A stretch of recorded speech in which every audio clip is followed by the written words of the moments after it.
Assalamualaikum warahmatullahi wabarakatuh. Selamat berjumpa kembali ya para pejuang cuan dan pejuang sangkuters. Gimana nih keadaan teman-teman semua? Semoga kalian dalam keadaan sehat semua dan saya doakan ya buat kalian jadi orang sukses semua dong. Amin. Mantap ya. Tetap semangat teman-teman ya.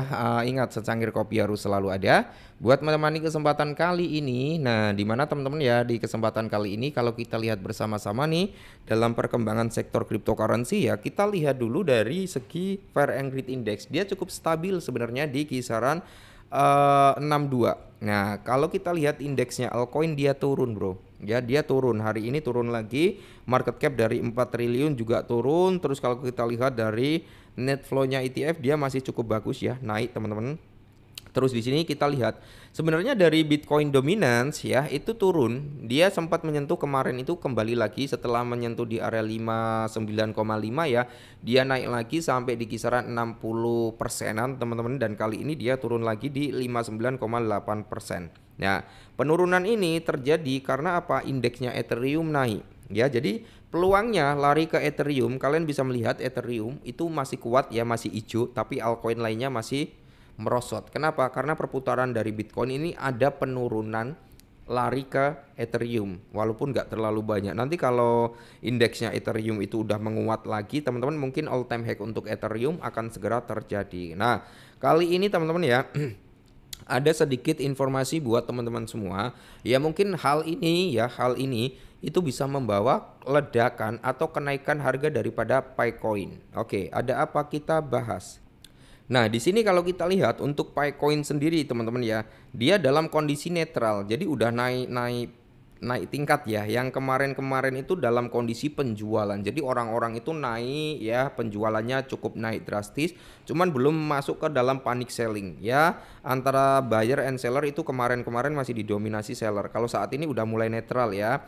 Terus kalau kita lihat untuk si Picoin ya teman-teman ya, di mana di sini untuk chartnya ya kan, untuk chart daripada si Picoin kita lihat bareng-bareng ini dalam time frame daily ya kan.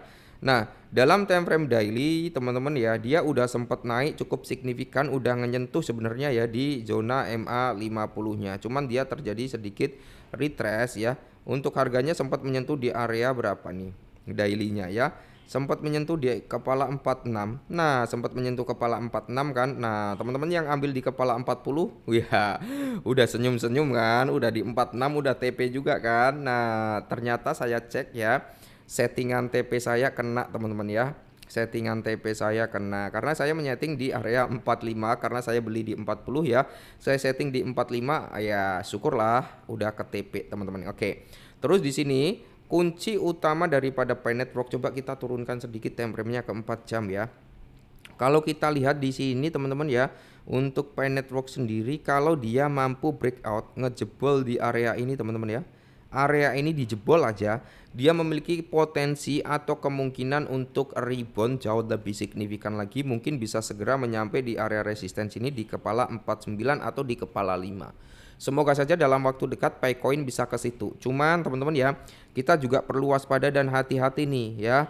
Kita punya beberapa area yang perlu kita waspadai yaitu di kisaran harga sini teman-teman, di area 37 ya. Kalian bisa lah open jaring di kepala 37 kalau teman-teman mau ambil ya. Kalau mau ambil di area 37. Coba kita lihat dari sini, kita ambil, kita tarik garis wibu ke sini ya. Kita ambil di swing high-nya. Oke. Di sini kalau kita lihat di area 37, aduh ya di area 37 teman-teman ya itu pas banget dengan area 0,75 atau di bawahnya 0,618 ya.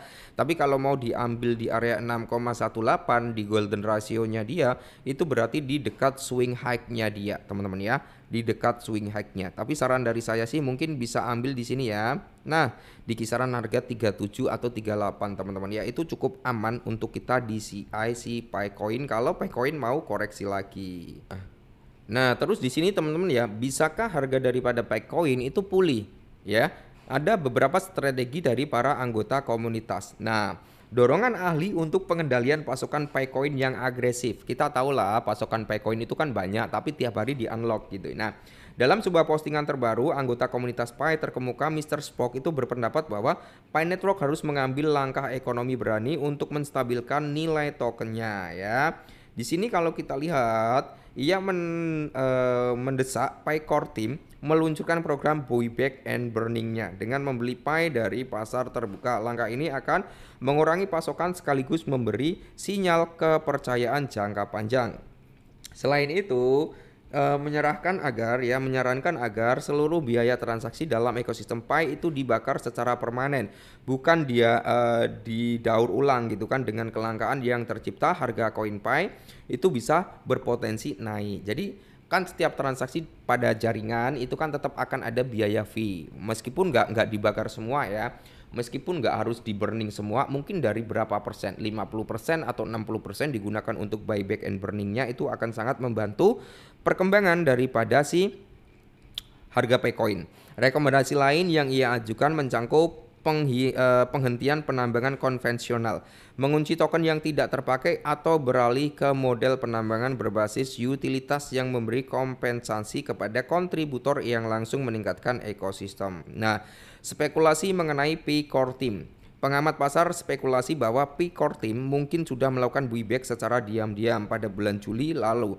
Sebuah dompet berlabel ODM telah mengakuisisi jutaan token Pi di Pi dalam beberapa bulan terakhir. Hal ini memicu perdebatan apakah dompet tersebut terhubung dengan tim atau tidak gitu kan. Nah, beberapa pihak menilai langkah ini sebagai atau menjadi cara untuk menjaga harga daripada Pcoin agar tidak turun secara drastis. Analis blockchain juga menemukan bahwa 46 juta koin Pi telah ditarik dari OKX dan dikirim ke dompet bernama Pi Foundation 2 yang disebut-sebut dikendalikan oleh Core Team. Nah, akankah buyback dan burning itu bisa menghidupkan kembali harganya? Tentunya teman-teman ya. Karena kalau semisal ada buyback and burning, otomatis tingkat kepercayaan dari investor yang udah mulai agak meredup gitu kan bisa kembali lagi. Karena itu tingkat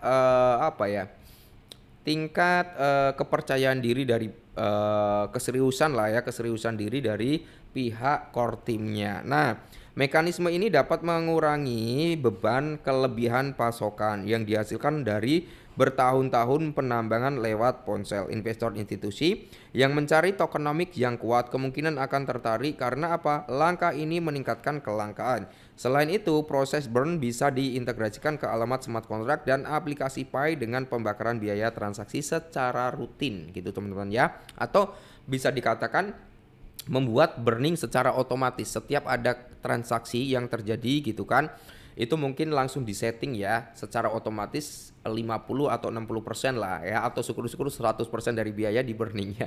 Tapi kalau 100% kayaknya enggak. Kenapa enggak ya? Karena mungkin akan ada biaya operasionalnya juga, biaya perawatan juga ya.